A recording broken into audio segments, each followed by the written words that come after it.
So today I would like to talk about some of the basic precepts of the Mahayana view. What we practice here is Vajrayana Buddhism, also called Tantric Buddhism, although that word isn't used as much simply because in some years gone by there were teachings that came into this country that were more like Hinduism, that were called Tantric teachings, and they have a different connotation. And actually sometimes those concepts are misused and are associated with things that our teachings are not associated with. So we use the word Vajrayana, and Vajrayana vehicle is called the diamond vehicle. But it is also considered to be indistinguishable from the Mahayana school of Buddhism, and to be part of the Mahayana school of Buddhism. The Mahayana school of Buddhism has a certain flavor to it, a certain distinction, in that it seems to be a very predominant idea that one should accumulate meritorious activity, that one should accumulate virtuous activity. And that is based on the idea that cause and effect relationships are very exacting, that nothing that one experiences, sees, hears, touches, or even experiences within the subtlety of one's own mind, even within one's own cognition, nothing that one experiences is without cause. That according to the Buddha's teaching, all things arise from a cause, and that those causes are exacting. There is an interdependent movement, or an interdependent eventing, if you will, that tends to happen, one thing on top of another. Cause begets effect, that effect acts as future cause, that cause produces more effect, and things tend to build upon one another in something like a geometric progression. After aeons and aeons of cyclic existence, these cause and effect relationships become extremely complicated and hard to understand, especially in that the events that we see occurring within our lives right now often are not traceable. We only have the awareness of a brief period of time since the time of our birth, and even those of us that feel that we have had some past life experiences and know for certain that we were Cleopatra in our previous life, we don't know these things for sure, and even if we do have a sense of that kind of thing, we have lived innumerable times. According to the Buddhas, we have lived so many times that everyone we see has been our parent, our kind mother, and has given birth to us in some way. So that's not 10 times or 100 times or even 1,000 times or even 1,000,000 times. That's uncountable times for uncountable aeons. During those uncountable aeons, I'm sure we were not in a coma. I'm sure that we were producing cause and effect relationships straight on. According to the Buddha, following that logic, we have within our mind streams innumerable seeds of potential, that some of which are ripening right now. If we look at the events of our lives, we can see which ones are ripening. It's not a mystery. This is not one of the great mysteries of life. You can see how your relationships are going, how your finances are going, how your health is going, how your life in general is going, how your capacity to practice is going, how your spiritual development is going. And you can tell what seeds are ripening. If relationships are not going well in your life, it's because what's ripening right now is not a great karma. What's ripening now is has probably some cause that has been brought about by some event that you yourself engaged in some previous incarnation within the realm of relationships that was not especially virtuous. I know we don't like to think that. It's much easier to blame someone else for our suffering. But we have produced the cause that brings us the effect that we are now experiencing. The potency of a teaching like that is that it gives us the power to change these events. Otherwise, we remain victimized. If, for instance, we have a relationship in which someone is not being kind to us, we can assume that in the past we have not been kind to someone, possibly even that very same person, most likely that very same person. And perhaps we have to purify that karma. Well, viewing this as being the case, we should adopt an attitude of generosity. We should pray for that person. We should engage in generosity. We should have kindly acts toward that person. These are the things that we can do to counteract the suffering that we are now experiencing. What happens is that it purifies our mind stream. And eventually, that purification will bleed through into our life experience. Unfortunately, it isn't always immediate. Sometimes it is, and that's a good sign. But it isn't always immediate, and we lose faith. We think that it's not doing us much good. But it does. Eventually, it will. In the same way that apple seeds always produce apple trees, in that same way, kindness always produces kindness. That's the formula. So we can look at our lives and see what's ripening. We should think of these karmic potentials as just that, karmic potentials that exist within our mind stream like seeds. Some have ripened and have borne fruit. And our reaction to these has gone on to produce more causes, more seeds within the mind stream. Every reaction that we have, every thought that we think, acts as a future seed within our mind streams. In some ways that's frightening, isn't it? Think about the unstable reactions that we have to life experiences. The anger, the resentment, the feeling of being victimized, the crazy instability that we have when something doesn't go our way, the crazy obscurations that we create within our mind, trying to be right or trying to be noticed or trying to be approved of. These things do produce future causes. But again, the blessing of knowing that is that you don't have to go around acting and reacting blindly. You can take yourself in hand. You can practice by beginning to concentrate on generosity, concentrate on contemplating these teachings to the degree that you become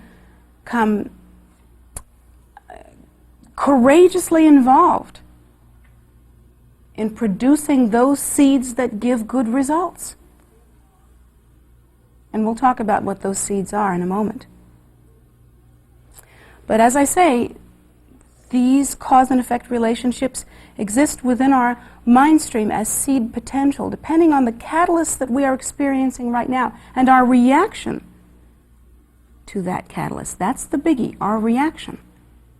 That is our future life. You can look at the reaction in your mind right now and tell what your future life is going to be like. Think about it. In that way, you don't need a fortune teller. You're not out of control. You don't have to go to a fortune teller and say, will I be happy later? Look at your mind. You can tell whether you're going to be happy later. Look at what you are producing. You also then have the opportunity to take yourself in hand and produce what brings happiness. But we also have within our mind stream latent seeds.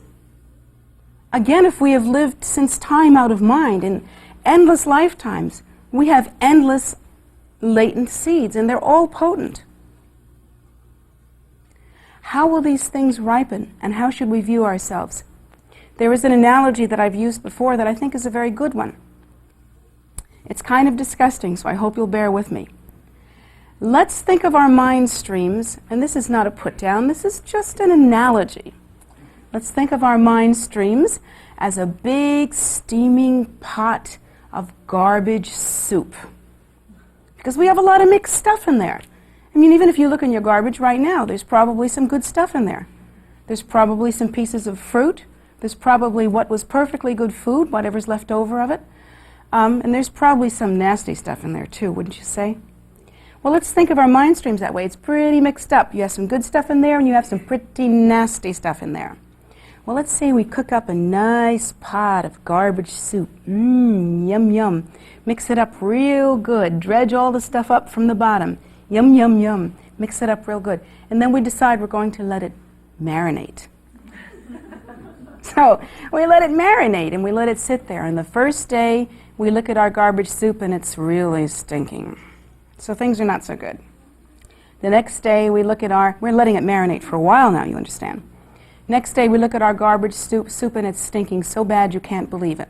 Well, I don't have to get into this with any depth, but it takes about 3 weeks for the flavor and the aroma to really reach you.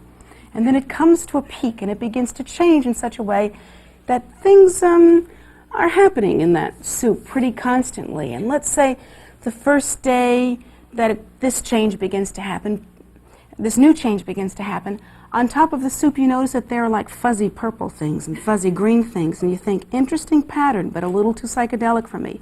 I think I'll check it tomorrow. And then the next day you look at it and little red polka dots are coming out on it, and you think, even better. So the next day you keep checking it, and the next day you keep checking it, and every day there's some interesting phenomena that's happening to your soup, until one day, somewhere down the road, it's all covered with white fuzz and it looks pure and clean, and you think, gee, aren't things great? Well, that's kind of how we are right now. We look at ourselves and we're looking at this pure white fuzz and we're thinking, aren't we great?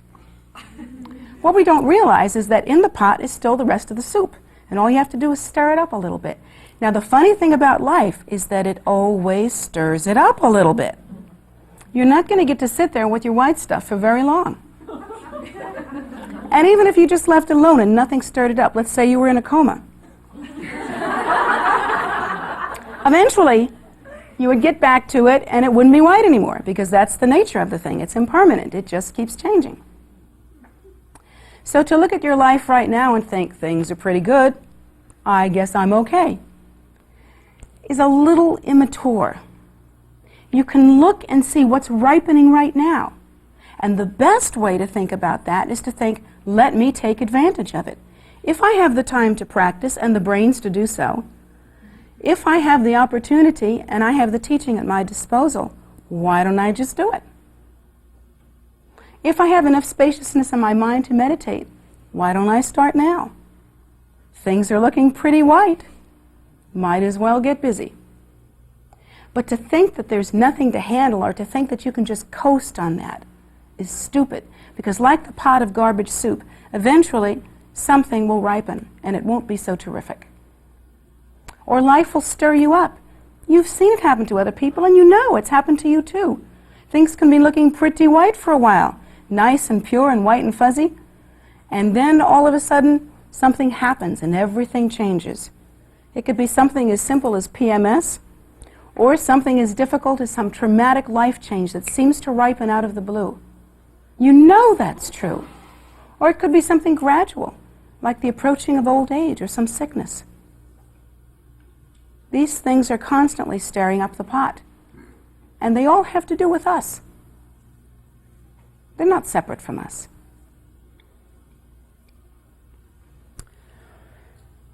So we have to realize that within that pot is a lot of potential. Anything could happen. There's a lot of karmic potential within our mind streams. The teachings say that we have the karma to reach enlightenment. If we're hearing these teachings, that is most certainly true. If we're hearing the concept of enlightenment, or the word enlightenment, or even the word Buddha, these things are true. The potency is there. Don't wait around for someone to tell you you have the karma to practice. If you're here and you're hearing this, you have it. Don't wait for these words. On the other hand, you also have the karma to be reborn in any one of the 6 realms of cyclic existence. You have the karma for things to change on you immediately. Anything could ripen. Anything could ripen. You could have the karma to practice right now, and some terrible disaster could happen in your life that prevents you from practicing. On the other hand, you may have the karma to practice right now, and something may ripen in such a way that it's just easy street for you to do so. Cyclic existence is constantly changing, just like that pot of garbage soup. You can't go by what it looks like. And the teachings are also that we, who look so snowy white right now, have the karma to be reborn in a hell realm as well.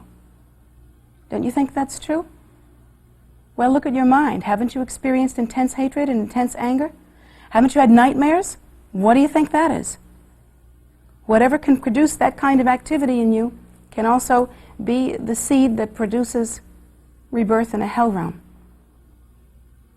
We have awesome potency. And it's kind of like what they call the one-armed bandit machine in Las Vegas. You pull the lever down and whatever comes up, comes up. Could be 3 lemons, could be 3 cherries, and it could be 3 different things entirely.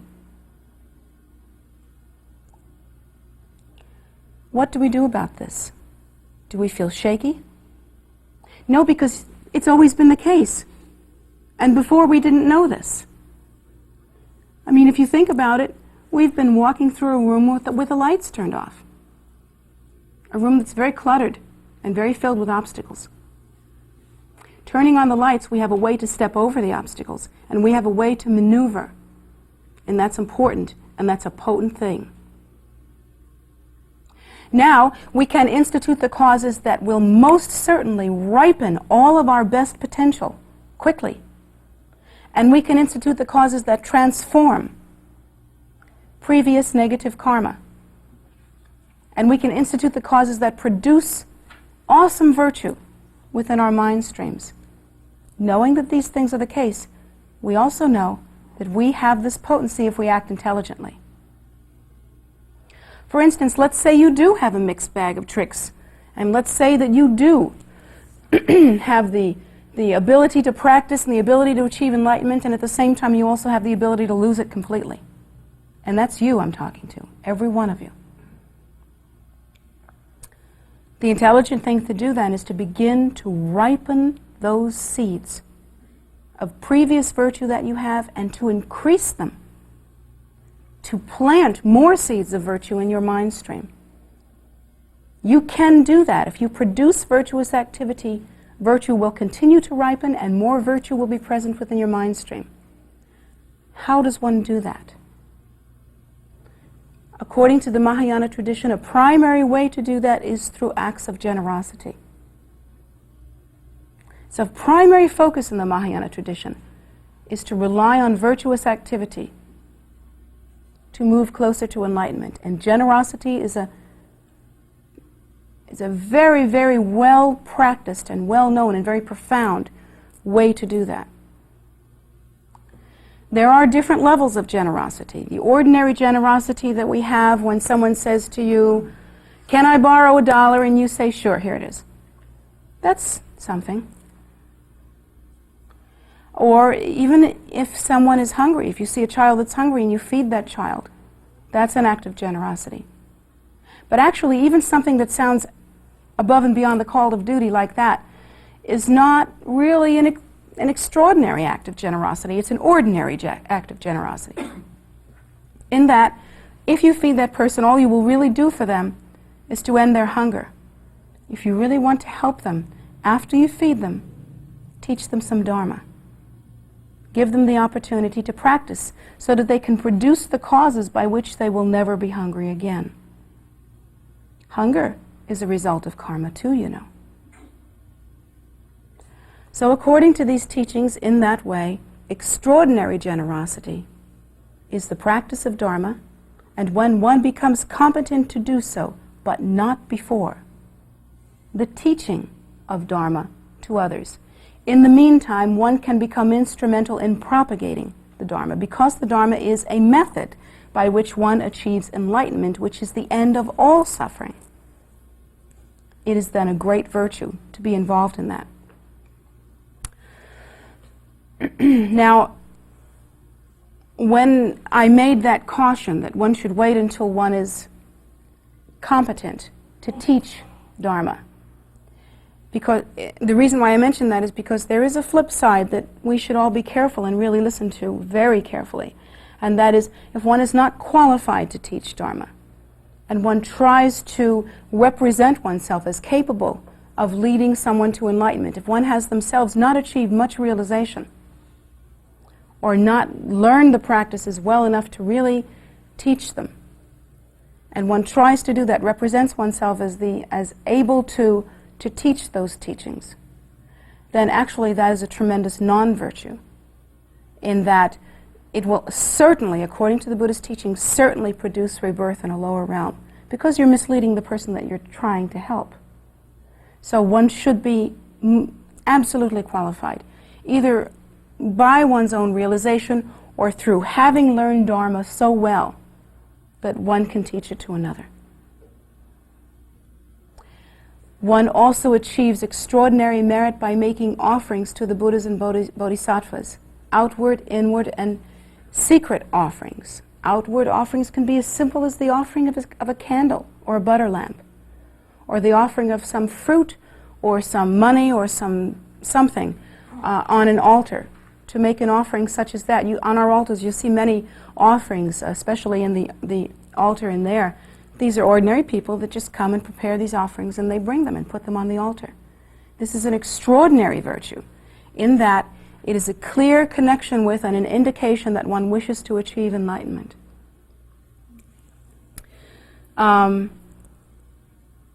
To practice meditation, and particularly that kind of meditation that is geared to produce enlightenment, those kinds of meditation that are taught by the enlightened ones.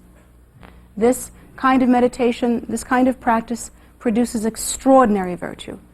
And it's very different from the ordinary activity that we engage in, because what would we be doing if we weren't meditating? We would be self-absorbed. We would be continuing to do what we did before that produced pretty iffy circumstances. We would be concentrating on the ego. So meditation produces tremendous virtue. Contemplation produces tremendous virtue. Contemplating, that is, the Buddhist teaching, contemplating those cause and effect relationships that bring about the positive result. Contemplating the teachings, this is a tremendous virtue. Studying the teachings that bring about good result. This is a tremendous virtue. Visualization, that is to say, the visualization practices that we learn here, when one visualizes oneself as a pure, enlightened form, such as a meditational deity, and as that enlightened form acts in a compassionate way, through the effort to be of benefit to others. Supporting the Dharma is an extremely generous thing to do.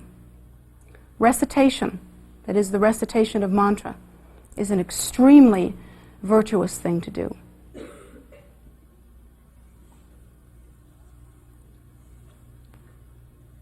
Supporting someone else who practices Dharma is an extremely virtuous thing to do.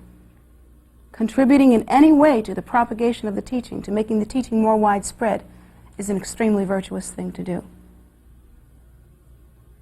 These kinds of acts are the acts that produce good result.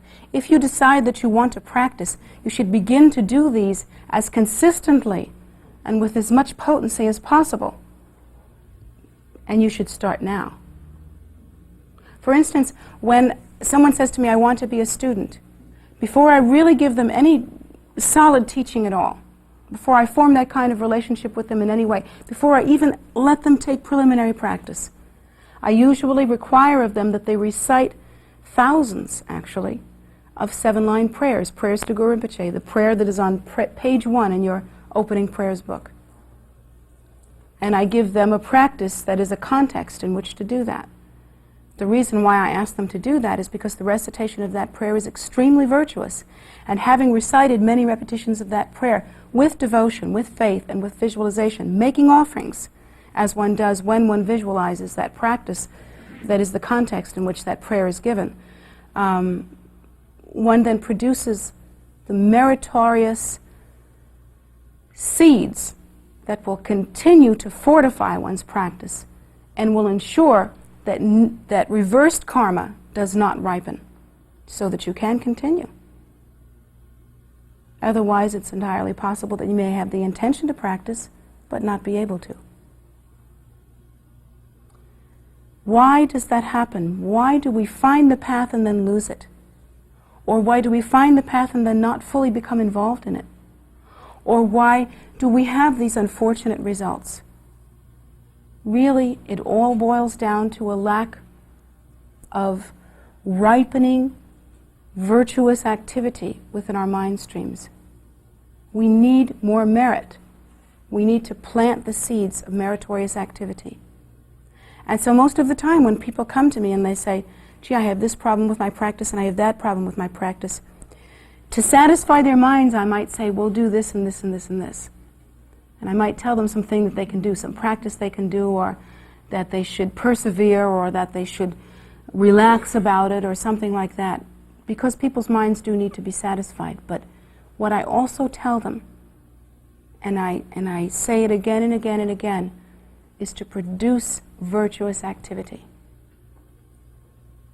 Through generosity, through meditation, through practice, through visualization, through making offerings, through whatever of these methods, through teaching, through, no, not teaching yet, we'll wait on that, okay? Through contemplating, through sponsoring, these things. One can engage in these in such a way as to purify the mind stream. Then one's capability for practice will increase tremendously. That is most assuredly the case. So you have to decide then at this point what result you wish to have. Make no mistake about it. If you're not getting the result that you want, it's because you're not producing the causes. Or because there are hidden causes within your mind stream and you need to counteract them through producing most excellent, meritorious activity. But make no mistake about it, you have that power. You have that power. You can absolutely be certain that that is the case. If Lord Buddha himself was once an ordinary sentient being and became the Buddha, if all the Buddhas and Bodhisattvas were themselves ordinary sentient beings and became what they are now, then so can and will you eventually. What is in question is how thoroughly and with what potency and when you will begin to enact the auspicious causes. When will you begin to plant the auspicious seeds? When will you begin to take hold of yourself and turn your life around to make it a vehicle or a basket for such things, so that these extraordinary results can be produced? There is a method, and there's no secret about it. People come to classes like this because they want to hear the secrets of the universe. Tell me the biggie. Tell me the straight dope. Let me hear it. Lay it on me. But there aren't any real secrets. It's very simple. In your nature, you are the very Buddha. But you do not realize that nature. In fact, you have never tasted it, simply because you are preoccupied and fixated on the belief in your own ego and the involvement in that fixation. Due to that, we produce mixed causes, some virtue and some non-virtue, and we continue, therefore, on the wheel of cyclic existence. If you stop that and produce only virtuous causes, if you take yourself in hand and follow the instructions that I've just told you, and that were given by the Buddhas and Bodhisattvas, you will produce the result of enlightenment.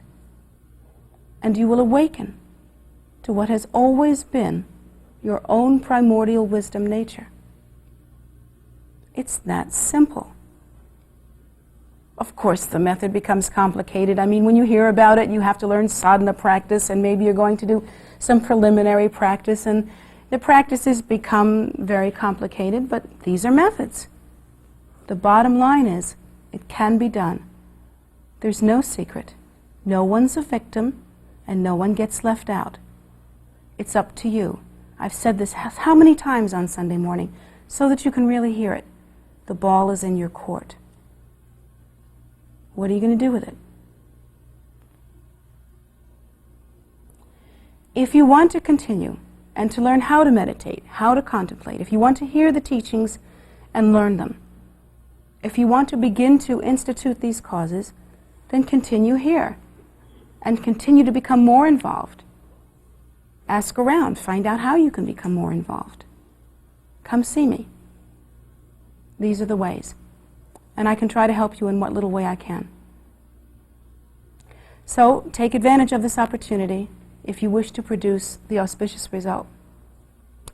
And so thank you very much for coming today, and I hope that you've enjoyed the teaching. But remember, I say this every week, and I'm going to keep on saying it, if you came to this teaching and were entertained and you leave it at that, then all you had was a brief moment of entertainment. But if you use the teaching and take it away with you, and keep it with you, and formalize it into something that is part of your life, then you have gained something, and you have not wasted your time, and neither have I. So please do that. What counts is what you do.